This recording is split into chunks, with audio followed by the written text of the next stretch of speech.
আসসালামু আলাইকুম গাইস, আশা করি সবাই ভালো আছেন। এই দেখেন কি সুন্দর 9টার ফুল ফুটে আছে, এগুলো গাছ ফুল।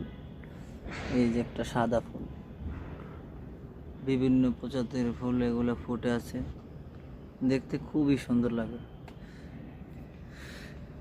এই ফুলগুলো আপনি চাইলে আপনার বাড়ির গেটের সামনে লাগাইতে পারেন, রাস্তায় লাগাইতে পারেন। অনেক সুন্দর ফুটে আছে, হলুদ, লাল, সাদা, নীল, লাল ফুটে আছে। লাল ফুল, হলুদ ফুল, সাদা ফুল,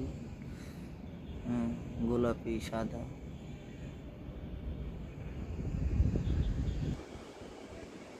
এগুলো কি সুন্দর ফুটে আছে।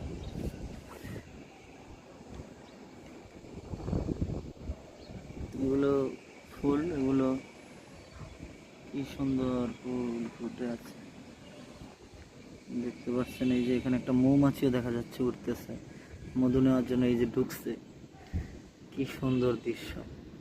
একটা মৌমাছি ঢুকছে ফুল নেওয়ার জন্য, ফুলের মধু নেওয়ার জন্য। উড়ে গেল, উড়ে গেল। এইখানে আরেকটা আছে, এইখানে এইখানে একটা আছে, মধু নেওয়ার জন্য ঢুকছে।